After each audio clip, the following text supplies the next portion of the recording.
Hello and welcome to How to Win the Lottery Season 12 Blake Butler module. Now, Shreds, I'm Joey Lewandowski. That's Shreds.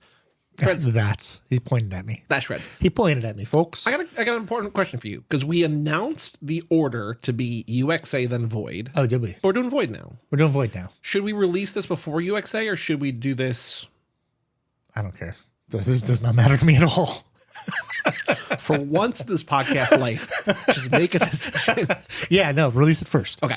Yeah. So we're doing this because it was originally Alice Knott, retitled as Void, but also because UXA is written in a way that leads into our next module smoothly.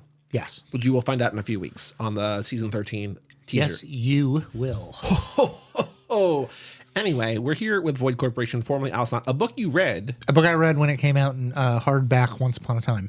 I also have it in hardback. Mm-hmm. The original version of Alice Knott, which I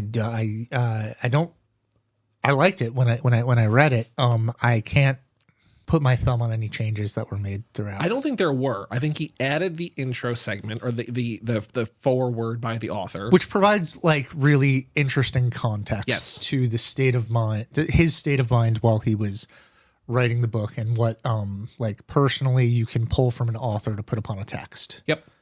Because we saw him. I think we mentioned in the last episode, the Annex episode, we saw him do a reading in New York for both this book and UXA. So there was a little bit of context. We talked to him there, and we will interview him in a few weeks here. And when I talked to him, I immediately bit my tongue so hard that my mouth filled with blood and had to pretend for the rest of the conversation as though I were not pouring blood out of my tongue. Mm-hmm. Which is always like an interesting way to go about meeting a new person. He writes in the foreword, unlike the original, packed full of loose threads and dead ends, my goal headlining the final reboot was to try to write a novel someone could read the way they might working a maze. Which, when you're 9 pages in and might not even start on page 1, it's just like, oh, so this is going to be another thing. Okay, got it. What do you mean by another thing? Well, Blake is not easy to read. Yeah. Although I do think this is more approachable than the others. And I think this is also, in a lot of ways, similar stylistically and content-wise and approachability-wise to 300 Million. It is. In ways that are surprising, and I have sort of thoughts about. There's a lot of thematic repeating and a lot of imagistic repeating. When we read End Zone, or maybe we didn't do White Noise for this yet. We did End Zone for the show. Yes. But those End Zone and Underworld. Both End Zone and White Noise are both structurally the same, where it's like a bunch of things, event in the middle, and then sort of rising action, event, falling action. And structurally, like, they're about different things, but they're also about, like, chemicals possibly ruining the world, right? So, and like, most importantly, language. Yep. And so for here to be like separated into 5 sections and each one becoming a little bit more opaque than the previous one, and like so on and so forth, like it's just like, oh, this is still, and also mirrors, and like we'll talk about a lot of things, but like this is very much similar in a lot of ways to 300 Million. Yeah. Do you think is this easier to approach than 300 Million? Yes. What do you think the difference is between the two? Well, number one, it's less queasy. There's less body stuff. There's less disgusting horror aspects of it. There is a level of uneasiness because I think it does cut closer to the bone, especially after reading the foreword. When you think about things like dementia, Alzheimer's, and the idea that you could just that the world can become a very hostile place to you just because of the way that your brain is reacting to it. Not that anyone means you harm, but just that you're misinterpreting and like of what can be going on around you. Yeah. The confusion can be more hostile than like some sort of some violences. I think it also depends on how you read the novel and how you interpret Alice. Yeah. Like, I was thinking a lot as I was going on, and we're sort of jumping a little bit all over the place, but like viewing Alice as a person versus viewing Alice as a celebrity. Okay. Yeah. I think completely changes the way that you react to a lot of the different stuff, not in better or worse ways, but just in like what it could be about. Yeah, because there's also Alice sort of in a close third person perspective where she's narrating stuff from her life. And then there's like the Alice that we see through other people's screens. And the sort of like where she seems drunk or she seems like she's not all together. Or moving from Alice the art collector to Alice the art exhibit. Yeah. Sort of. Right. Yeah. That makes sense. And there's also one other thing that Blake writes in the intro. The Void Corporation might be meant to work much like a map without a legend or a key without a lock. If that sounds like hyperbole, may I suggest you reconsider your inline thinking about language? And I'm just like, ooh, here we go. But I do love that in the intro to a book, the author just like, you're not going to get it. Yeah, good luck out there, guys. Good luck. So I think it's very funny that this book sort of has a plot fake out. Like early on, it's like, okay, this is going to be Blake writing like a crime book about people vandalizing art. And it's like, okay, you get 20 pages of that. Yeah. And then we're like inside the mind of a woman and elsewhere. Well, it also, the idea of it as a genre book sort of also reflects 300 Million as the idea of a genre book, where it's like, oh, this is a book about a serial killer, or this is a book about an art crime, the vandalization of a major painting. What is the first painting? Is it a de Kooning? I think it's a de Kooning. I think so. One of my least favorite painters. And it turns into this idea, like 300 Million, sort of like a viral action. Yes. Something that once you witness, you can't get it out of your head, and it affects the way that you then move through the world until you are repeating that violent action in a unique way. I mean, it's like it's a virus, or like we talked about in 300 Million, like it's the literal, it's a meme, right? It's a meme. It's like, where in the text they will talk about, like Blake will write about, or the news will cover, or whatever, a piece of art being vandalized, and sort of vaguely how, like, you know, with people punching or cutting with a razor blade, or like spraying with two different, like whatever. And then they often talk to the person, the perpetrator of the action, and just like, I don't know what happened. Like, I wasn't in it. And like, it almost feels like, I think going back to the celebrity thing, like are you doing this? Is this something you want to do? Or is this what you think people should be doing? Or are you trying to capture the trend? Or like, there's like a lot of different, like, what is the actual motivation here if people are in control of their actions? Yeah. Or if it's like 300 Million, where it's just like, they're just like a virus seeping out into the world, like a mental infection or something. Yeah, and then that mental infection can be symbolic for so many things. I was thinking about this book today because I'm reading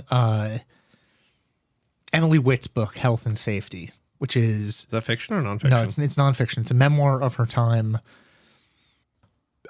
sort of through the first Trump presidency.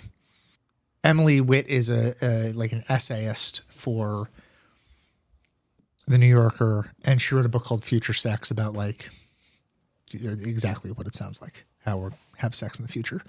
But this is like a novel sort of about her drug taking and her personal relationships through the pandemic. But there is a section in the middle where she's talking about Parkland, and she was hired to write an essay on Parkland, and she was considering writing a book on Parkland. And she nails a lot of the stuff about the kids from Parkland and what made them compelling celebrities in the wake of that shooting.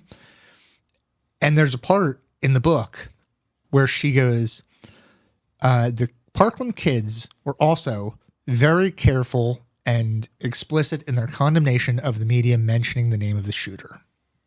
And then Emily Witt, in the very next line, mentions the name of the shooter, names the fucking shooter, and says like who he is and what his motivations were. And it's like every single person that is an expert in this says not to do that. Yep. They say, like, when there's a school shooting, like, don't you minimize the shooter. Talk about the victims, because if you talk about the shooter, it feeds into this idea of the shooter as celebrity. It puts their manifesto in a place where it will then be read by people, and you have to worry about not only the celebration of this person's ideas, but you have to worry about other people looking at that person and say, this is a good way that I can get my idea out. Yep. And it's like, that's very much like, it's not exactly what Blake is doing here, but there is this sense of like there is that real world memeing of tragedy and of like acting out. Like you see something bad and it gives you permission to be bad, right? It gives you permission to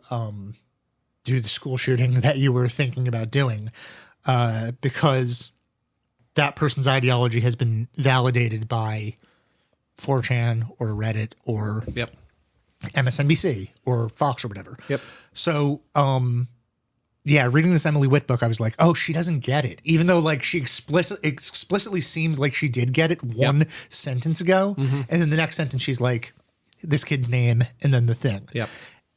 So I don't, so, but I thought about this book because I thought like there is that media connection of, it's also oh God, I'm going to blank on his name.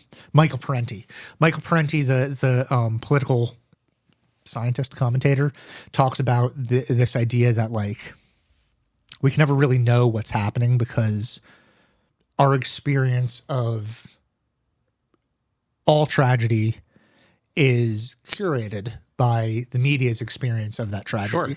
So they decide how to frame something, and they decide how to present you with the information. They decide what words to use, what headlines to feed you. And so language and image that is like crafted by artists, artist might be a strong term for the people that do this, but certainly editors and journalists, spin doctors, like they make that image for you to see. So like when you see 9/11, it's not 9/11. It's not 9/11 as it happened. It's 9/11 as the curated version of 9/11. Yeah, as it's fed through a system. And like that is the sort of thing that creates conspiracy because there are a million different versions of that story and it becomes like really complicated. But like, so I think what Alice Knott is doing or Void Corporation is doing is like giving us this sort of media take on these crimes that are happening, and like the crimes that are happening compel more people to create more crimes. There's also in their commentary probably about the art world as a sort of capitalist engine for itself, because a lot of the talk is around how expensive these works of art are. Well, there's like so there's two things I want to respond to. There's at one point in terms of like the media perception, but like maybe like a third of the way in, there's like I guess like a State of the Union from the president. Like this is also like Annex, and I don't know if it's clear in 300 million, but this seems to take place in like a sort of near future where there's like things that have changed, but we don't really know. But the president's like a 99-year-old right man who is also maybe like an avatar or something. It's just like there's like a whatever. But like I think Blake's also like, hey, look, this is also how like the government's going to use situations like this to the control. You'd be like, this is what we have to do because look what's happening. Look what the bad people are doing or whatever. And that's never like returned to it. That's not like the point of this, but it's just like, hey, that's a thing that happens, right? Yeah. But then I also think that in terms of what you were saying at the end, there's like toward the end with maybe like 70 pages or left or whatever, there's, I guess, like the clearest version of like a manifesto we have here about like why this is happening. It's like, well, if there were only 6 pieces of art that existed in the world and they're all made by people who like you never knew existed and that you never heard like record of, would you love those? Would you be like curious about those or would you hate them? And it's like, I don't know. Yeah. And like, it's an interesting thought experiment. But again, like, I think what's good about this is that Blake's not like taking a stand. For sure. Yeah. Yeah. I'm sure he feels a certain way about it. And I also think that like framing this all within a certain way, like kind of like could lead you down the path toward understanding what he probably thinks. But he's just like, if this happened, a bunch of bad stuff would happen. Yeah. I think something that is compelling to me about Blake as an author is that I really, truly have zero idea what his politics are on anything. And there is something about that is compelling. Because his books are not, I don't want to say that they're not emotional because they are. There's a lot of emotion, especially in this book, and a lot of empathy toward Alice in particular. But something unique that he does that I don't know if we talked about this with Annex or 300 Million, is that he sort of doesn't have. There are no characters. No, it's Alice. Like, they're so not characters to the point where, like, yeah, she refers to her unfather and unbrother, and it's like, the idea of a thing that's not there. And I think a lot of this is like the plot itself about removing from existence a thing everybody knows or a lot of people know or whatever. And like early on, they're just like, even though there was like record of it, like there's still pictures of it, like people already began to forget like what it looked like. And I think there's something about the remove of a thing and what that does and whether it was ever actually there in the first place. Yeah. And I think by not having other characters, we're only following Alice. And by the end, it's kind of unclear if Alice is even Alice anymore. And I also think, I don't know if it's a coincidence. Well, she dies, right? And then like probably, and then she exists in a kind of unconscious state / art installation. Yeah, / maybe hell. Maybe. You could also probably interpret that in different ways too, right? Yeah. I might be thinking hell because we talked a lot about hell through in Annex. Yeah.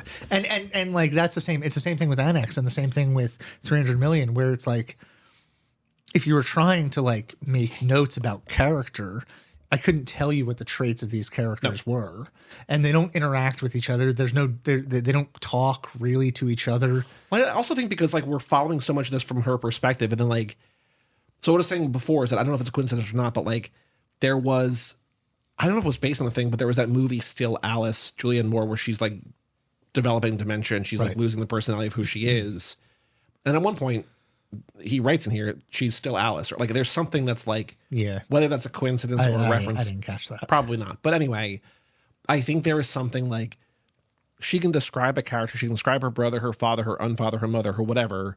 But as time goes on, that description changes and it becomes unclear whether it was always different or if she's just losing her memory or if that person never even existed or something, right? Or like, there was rings in this picture. There's one ring on one hand, but then you looked at the rings and there's a different ring or whatever. Just like, well, there's no, who knows? I don't know. Yeah, but there's something very disorienting when you think of in telling the stories of people who have a sort of broken relationship with reality. We're depending on them to tell us the story. There's something very uneasy about them returning to something. And it's like, oh, that's not like quite the way that it was before. And like that, as a reader, you it's uncomfortable in a way that is fascinating and really interesting to me. So here's just a bunch of different things I wrote down. If any of these stand out, I'm just like, because I was trying to figure out like what like upon like maybe rereading or like trying to write something about this, like what could this be about?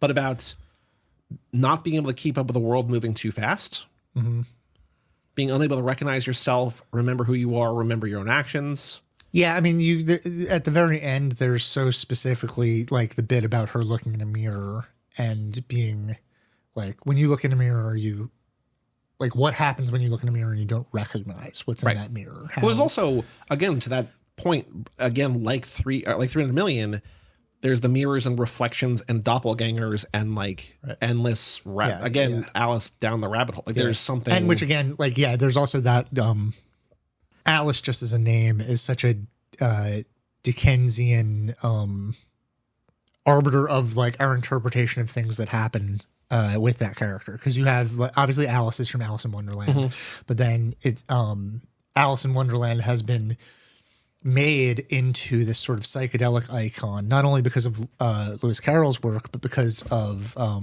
White Rabbit and Jefferson Airplane, which made it into like that's made her into like an acid character. And then it becomes not only that, but then it's the cautionary tale of Go Ask Alice, the anonymously written novel / diary. Do you know? Okay, I know that as a reference, but I don't know what it actually is. Go Ask Alice is anonymously.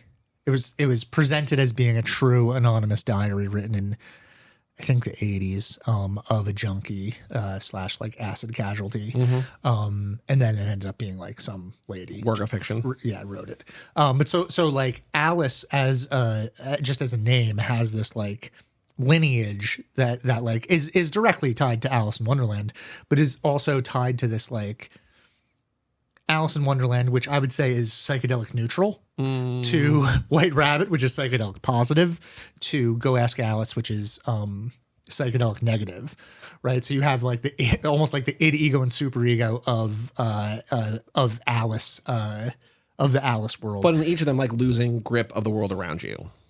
Yeah, exactly. I've never read Go Ask Alice. Maybe I should at some point, but I think I get the sense drug module, baby. Well, I get the sense that it's not a very good book. I think it's like meant to be like don't do drugs, kids, like that. Do you remember that book? I think I read in either the 90s or early 2000s, like The Child Called It. Yeah, like this is a bullshit. Yeah, it's like fucking like this is nonsense. It's just like someone trying to scare people. Yeah. But yeah, it's always real bullshit when people are like I don't mind people presenting something as a true story when it's fake. I don't mind it when the Coen brothers do it. I don't mind it when James Frey does it. I don't mind it. I don't mind that JT Leroy was not JT Leroy. That doesn't bother me at all.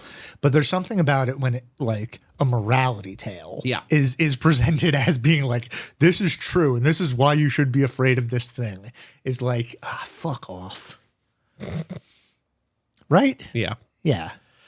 There's also something in here maybe about seeing your own funeral, like a Tom Sawyer thing. Because it seems like at one point, like Alice is living in a world in which she has been killed. Yeah. Like she's reading news about like how she has been executed or that people are attending her funeral. And it's like, maybe that's fake news. Maybe she actually died and we're just following her ghost. Like, I don't know, but there's something in here, I think also about like, or maybe that's just like the I don't know. Well, it also has the kind of like dyspeptic heartburn dream, fever dream of that scene in Heathers. Where have you seen Heathers? Yes. Where like I think she's attending her own funeral. Like that's what that where it's like kind of like misty and you're just like, ooh, this is like off-putting in that 80s way of like, you know, the blood is too bright red and everyone is wearing so much face powder and so much red lipstick. Yeah, it feels like that to me.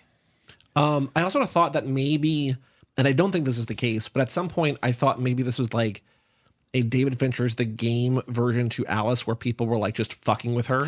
I never thought that. I don't think that either, but I was just like, what if like this was just like, because it seems a little crazy that she not goes from being anonymous because she's like very wealthy, this collector, purveyor of great art or whatever, to suddenly being like, the name on everybody's lips is going to be Alice Knott. Well, it's funny that she's executed for destroying her own artwork. Yeah. Right? Like that's like very silly, but also like these are crimes against culture, crimes against humanity. There's something also that I think was also maybe part of 300 million, but there is both the TV show that is the only thing on TV that has been running for decades. Yeah. And there's also the book that Alice's dad is obsessed with that is maybe blank. Right. Where it's like there's like a monoculture in a way, but not because that's the thing that people care about, but because it's the only thing that exists. Yeah, the TV show is created by AI, right? And it, you know what it reminded me of? What that specifically reminded me of? It reminded me of Gately's is it Gately's stepdad in Infinite Jest, who is like becomes obsessed with MASH and starts just like taking endless notes on MASH and then starts like writing his own MASH stories and things like that. Like it was very similar to that, but also, you know, it also seems like a very like basic commentary, not basic in like the basic bitch kind of way, but basic in like easy to interpret commentary on the idea of like TV shows being kind of like artless entertainment. Well, he writes about that in the intro. He's like, this all happened during the golden age of TV, which he thinks is bullshit because most of those shows suck. Yeah. And we also consume at a greater rate than ever before and obsess at a greater rate than ever before. And so we like, you know, people will watch, you know, 17 hours of the show and try to have like something to say about it and have fan theories and be like, what this means is, and it's just like, it doesn't mean anything. It's a show about a guy that like stalks women. There's nothing more. It's really interesting you picked that show. But yeah,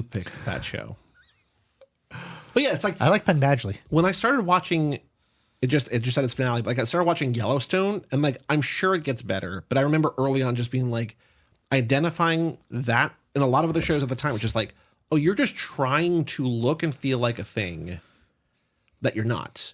That is very hard to do. That you're not a Mad Men, you're not a Breaking Bad, you're not a this, that, or whatever. Right.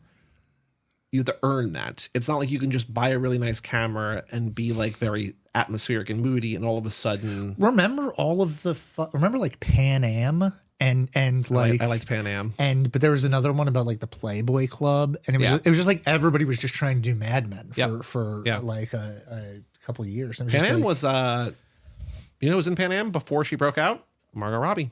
Okay, I don't. Yeah, I'll never get hip to it. That was one where I was like, I had graduated college and I was moving. I lived back with my parents, and I'm just like, I have so much time. I'm gonna watch every new TV show that I want to watch, and I was just like, I watched every episode of Pan Am weekly, and I was just like, I don't need to see that. Nobody needs to see that show. That sounds like clinical depression. Yeah, probably. What do you know about that? How much time do you have? I also think, again, going back to what I said at the very, very beginning, or early in the beginning, something about celebrity or newfound celebrity or normal people becoming known. I think also to the point you were saying about like the Parkland shooter, just like someone who lived in anonymity yesterday is now known around the world for a specific thing, but like they're a celebrity in a way, right? And like nobody knew who Alice Knott was, but then all of a sudden the owner of this piece of art becomes known, and it's like, is she a celebrity? Right. Or is she just known? And does that matter? Does that actually impact things? Or Alice Knott as Hawk Tua. You know, there's like a Talking Dead version of her podcast. I'm shaking my head and sort of shrugging my shoulders. That was my reaction to that. Why has nobody done How to Listen to How to Win the Lottery? Can you guys hear my stomach growling on the mics? Like, is that something that you'll have to like? I'm not going to edit. I don't have. Yeah. There's no way. But I don't have those kind of editing capabilities. When I listen, we also just ate. I mean, that's a different thing. Yeah, but my stomach is doing the sounds right now. I also wondered if she is a celebrity. If you think she is a celebrity, and she is, and this is sort of like not a rabbit hole to go down, but like if you think she is a celebrity, and you think she is actually perpetrating these crimes, and again, this is not necessarily a thing to buy into or not. Is this about a celebrity trying to adapt to what her audience wants? Like people getting tired of like, oh, like you destroyed artwork last week. That's so passe. What else you got? Do you also think, to Egg's point from 300 million that we did not necessarily fully agree with, could this be about the 5 stages of grief? Because once again, 5 sections in the book. I didn't think about it at all. I should have. I only thought about it because of Egg. Yeah, I should have because of that, but I didn't think about it. But I don't think so, because it's not like what are the 5? Denial, anger, Dabda. Bargaining, betrayal, depression, grief, acceptance. Yeah, is grief not one of them? No, it's Dabda. Grief is the whole thing. Denial, acceptance, bargaining, depression. No. Denial, anger, bargaining. Darkness, always anger. Brings. Betraying. Death. Above. Garbage. No, garbage. There's no G. It's grief. It's Dabda. Yeah. Grief is not one of them, Joey. I didn't say it was. Yeah. Fuck's sake. Do any of those things that I said about grief? No. Before Dabda? Dagda? David Allen Greer? He's a great actor. Any of that resonate?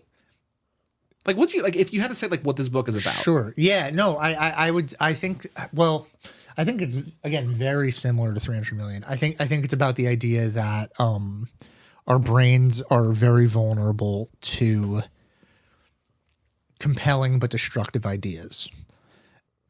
I think when you were talking more specifically about the sort of idea of art being valued by not necessarily the art itself, but by the artist and who it is and the context of the artist and the context of a movement and all of that stuff. Like, what does art mean? That's such a broad question, but that is kind of what it gets down to. Like, is the value of art in its market value? Because that can't be it. Well, no. I think honestly, I think like having a question that's that broad, not bad, not good, not bad, but that broad allows you to like do whatever the fuck you want to do with a book like this, right? For sure, yeah. But I think because I've read some books about the art, specifically the art market. Like I read a book about people being super pissed off about the impossibility of imagining death in the mind of someone living, which is the shark floating in formaldehyde. Oh, yeah. Which we talked about with Stephen Hall a little bit. Rorschach Hex. And people get really mad about the art market, right? People see, specifically on the internet right now, people in the last couple months, people have been really mad about Mark Rothko because people don't understand Mark Rothko. The banana guy? No. Mark Rothko does large canvases that are it'll be like, a handful of colors. Okay. But I know the name, but I don't know. Yeah, it looks like something that if you haven't studied art, it might not mean anything. But it's like very much like about color theory and things like that, and like fits into a very specific movement that he was a part of. And side note, I'll be honest, like part of my joy of this book was the paintings that Blake listed. Yeah. And just there's that one section where just like this disappears. And this all disappears, of the art being like and like disappears. Googling and looking at those paintings and being like, hell yeah, like it's so like I wonder if there's like a rhyme or reason, or do these are just like pieces that he likes? Or like, it also doesn't matter, but I'm just curious. But it also like, I love stuff like that because it's like, oh, he probably had so much fun just like looking at art and like spending like days, just like, or like going to a museum and being like, yeah, this is a good one. I'm gonna write this one down. How they would destroy this one? Like, imagine what it would be like to destroy this piece. Well, there's of also art. something where it's just like at a certain point, it feels like the people in this world are just like, we ran out of paintings. I go take a sledgehammer to the Washington Monument. It's just like, or whatever, right? They're just like, what else could we do? Yeah. I also think going back to your question about like, could it be like, what is art? It's like, what is money? Yeah. Like you said, people are, because I also said about when you said about Rothko, like the banana thing, like there's that piece of art where it's a banana duct taped to a wall that's sold for like $6 million or whatever, and all you get is a roll of duct tape, a banana from the grocery store or bodega or whatever, and you get like the certificate of authenticity and also how to install it. And then but the billionaire bought that and then ate it. Yeah, but it's like, but people are just like, why would you spend it? It's just like, well, the whatever. Like there's a point, but there's also like when she gets arrested and bail is set at $17 million. It's like, this is the largest amount. Blah blah. It doesn't reflect the crimes or whatever. It's also just like, at this point, like, who cares? Like, money, like, a number is just a number. Right. When you look at a de Kooning painting that sells for $17 million or, $80 million, or like the new Basquiat that is now, a $220 million painting because Basquiat is now on T-shirts at Uniqlo or whatever. It asks it. And like, I think there is questions like, what is art and what is money? And that is stuff that... Those are questions that are easy to like roll your eyes at, I think. Yep. But also like Blake's not trying to answer them. Well, I also I appreciate that he's willing to have people roll their eyes at that question, because also like that question being asked and the ability to roll your eyes at it is also accompanied by this like dense, language heavy, difficult book that like if you respect someone enough to read that book, you're also not going to roll your eyes at that question, because it's like you've waded into the deep end and you're willing to like swim down and touch the bottom or whatever. I downloaded a barcode scanner and I scanned both barcodes in this book. Oh, okay. The first one, because she has a tattoo. Yeah. The barcode, if you scan it, just says tattoo. Look at that. And then there's the second one, which is never really explained or referenced. There's another barcode in the text, and it reads simple and radiant. Whoa. Good work. I would never have thought to do that. How do you... There's like QR code scanner apps or barcode scanner apps, and like you scan it, it just says like, this is not a valid barcode, but also it refers to text. I think the same way you create a QR code where it can like navigate to a certain thing or like generate a thing or whatever, you can also just create a barcode that like yields text. Like you can't like go to the grocery store and scan it, but like it just shows, like, I'll show you. That's cool. That's really cool. And like, tattoo. Yeah. Or simple and radiant. Yeah, that's good. And I was like, I wonder if there's like a path on the again, I didn't mean to say this, but like down the rabbit hole where it's like, this is going to like lead to a website that's going to have like explanations. Just like, no, it's just words. Yeah. Cool. Yeah, that's very Stephen Hall. Mm-hmm. I took pictures of pages. Each season of the show, as she had understood it then, by context of the commercials and store aisles crammed with themed merchandise, was based on series books penned by machine, the first major work of art created by an entity of AI, she recalls, or at least so it was marketed, though there had never been much information presented about the generative apparatus itself, except that it was the culmination of a project funded publicly by taxpayers and underway for decades. The show had become so popular, so well regarded, that no one seemed to miss the programming the show must have replaced, both in ongoing production and in retrospective understanding, until there was nothing left beyond these generated worlds, its single work soon known to all of any age or situation as the only book or show that had ever been. And I feel like at the end, he kind of makes a point that it all just comes down to commerce. It's all just about advertising and making money and selling and buying and selling and just consuming. Yeah. And it's kind of an angry book, huh? All of his books are kind of angry books. Yeah, well, but also like this is sad. Guy. I mean, 300 million is kind of sad. NX can be sad, but this is like, it's humanizing in a way that I think the other two maybe are not. Yeah.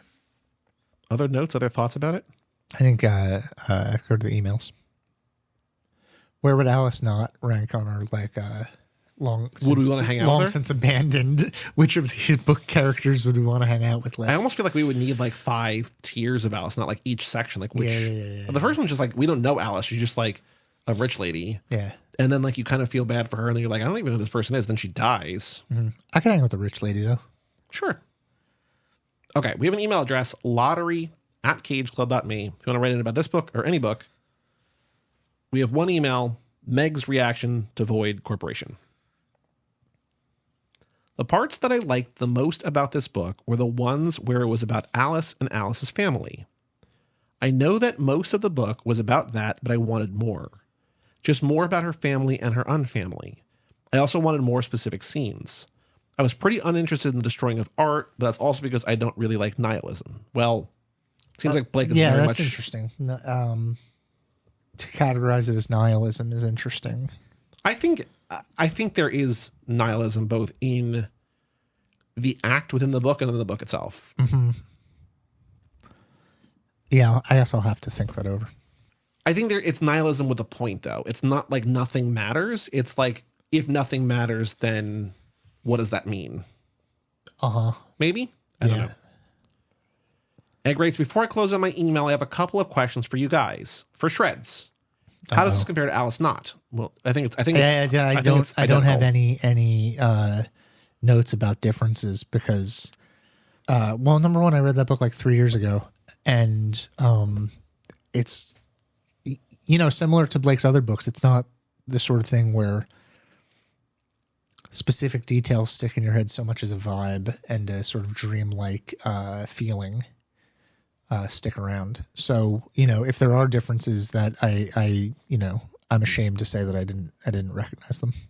I don't think there are. I think it's the same book. I think he hated the title because in the intro it's just like they thought Alice Knott was a better title, more marketable title. Because like this is not printed by the same company. He went to a different press for this, right? So Void Corporation is a way better title than Alice Knott is. Yeah. There's also like the Avoid Corporation, the Void Corp. Like I kept waiting for like, what is the title specifically referring to? And like it kind of gets there and dances around in a couple different ways. Which sounds like the the George Perec novel Void. Do you know that novel? Mm-mm. It's a novel. It's like 300 pages long. He doesn't use the letter E. Oh, that's why I know. You've told me about that. Yeah. Because there's also something about like there's like Void Corporation and then there's Avoid Corporation and then there's Alice Knott. There's also she's Alice Novak. Like there's both there's parallels between like the title referring to a thing, but also in the text being known as a different thing. Yeah. Don't know. Oh, just as a funny / sad side note, an old teacher of mine, smarter teacher of Kristen's actually than mine. I sat in on some of his classes, but he was a fairly famous New School poet named David Shapiro.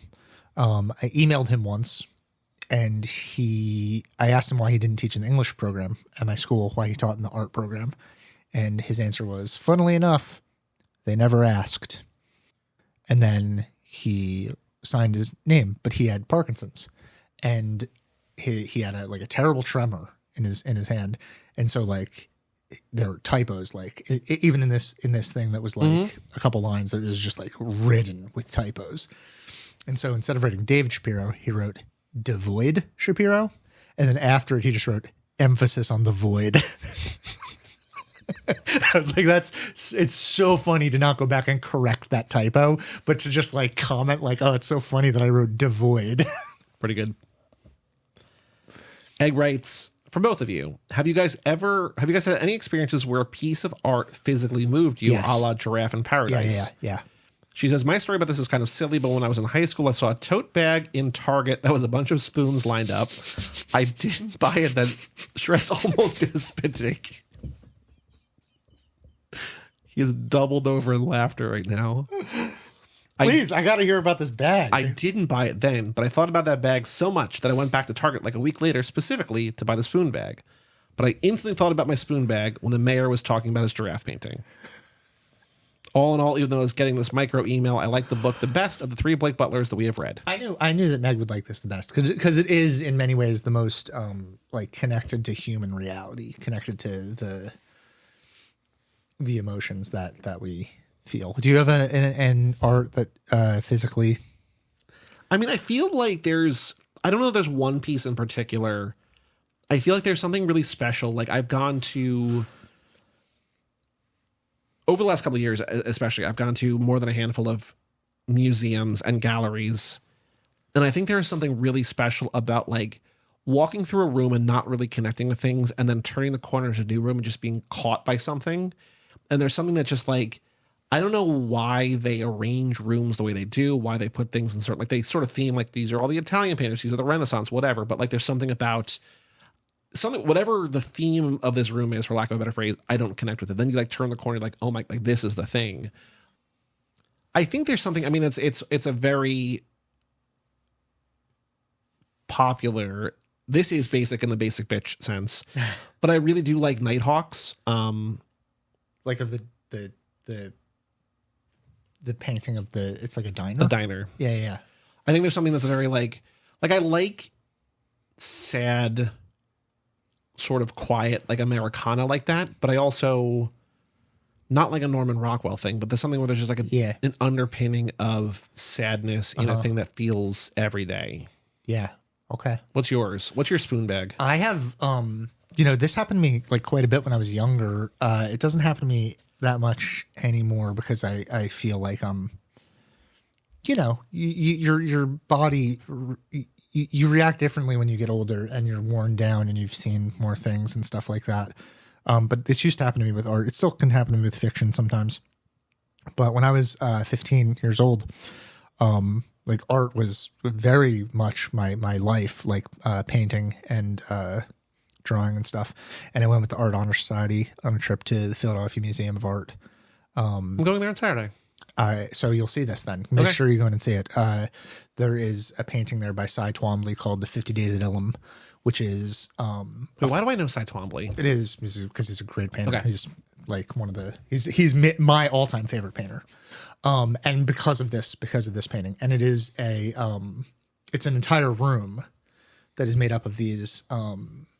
people use words like primitivist or childish, but it's like very, very broad strokes of color. And it's like there are words that are misspelled, like Poseidon is misspelled. I think if I'm remembering it right, it's like a pictorial retelling of a scene from the Iliad, which is like the sieging of a city. Do you know the name of it? The name of the painting? Yeah. 50 Days at Ilham. Okay, you said that before. Okay. Yeah. And when I walked into this room and I was by myself, and I was by myself because I hated every single person that I went to high school with. I didn't have any friends in this class or on this trip. So I was in this room by myself, and I walked into it, and it felt like I got like a full body high immediately. Like it felt like I was being electrocuted. And had you seen it before? This is the first I had time? never seen it before. And it was something so powerful that like I was like fully intoxicated for like days. Like That's awesome. I like the whole bus ride home, like I could not sleep that night because I was just like hit with these. How long did you stay in that room? Probably 20 minutes, a half hour. I was there for a while. And it's like, it was a class trip though. So it's not like I couldn't like lay down in the room and stay there for forever. And I got lost leaving the museum because I was just like in my head, and I like got completely separated and was just in Philadelphia by myself for like 15 minutes, just like having no idea where my group was or where the bus was. And then like, luckily I found them, but I was just like totally like, it was like I had like snorted meth or taken acid at the same time and was just in this room, like feeling like totally irradiated by this painting by Cy Twombly, who is still my favorite painter. I started to read a book of his, like his biography about him. I'd never really read anything about him. This is like so funny to me. I was reading it when I was in Greece. And like one of the first lines in the introduction is like, to not understand Cy Twombly as a homosexual man is to have misunderstood all of his work.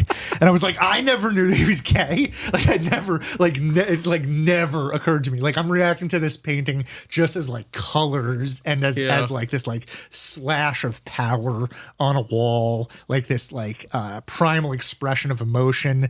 And it's just like, nah, man, that shit is about being it's gay art. And I was just like, all right, like right on. Like it doesn't change my opinion about him. He's still my favorite painter. Still like this guy that has like had a profound influence on how I like viewed art in high school. And he's also like, Cy Twombly is one of those guys that like people will use as an example of like my child could do that.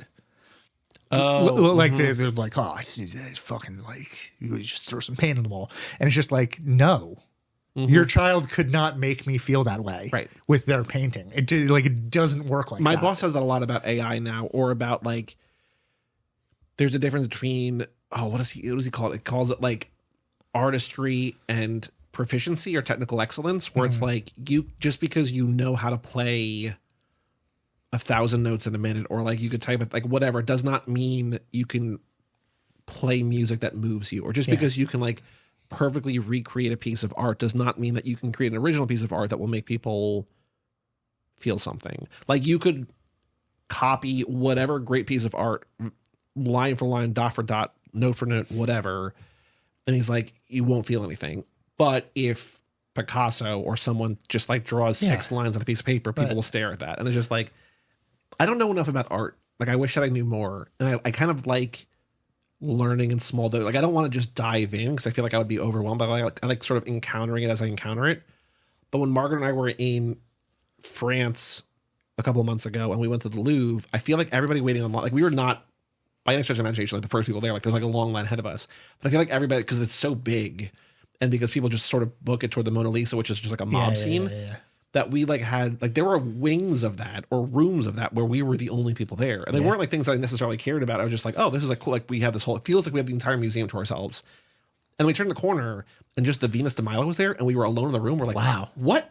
Yeah. Like, how is this here? And no one is here. And like she got a picture of me, like just like looking at it and there's no one around. And I'm like, that's so crazy. And then like you know, later in the day as more class trips show up and more people show up and whatever, like you can't go anywhere and be alone, but like there's something that's just like, oh, this is the thing that everyone knows that people have like lawn statues of or whatever, and I'm in the room with the thing and we're the only ones here, and I'm just like, this is mind-blowing. Did you think about knocking it over? Yeah, man.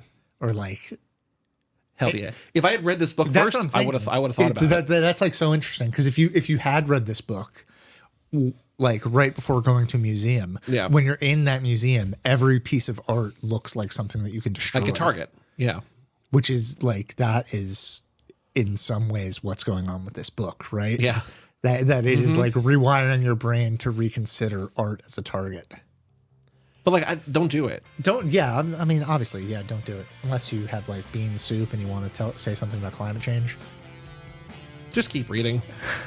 Yeah, I guess the crime is, I don't want to make it just smashing up art. Today's crime is slicing up eyeballs.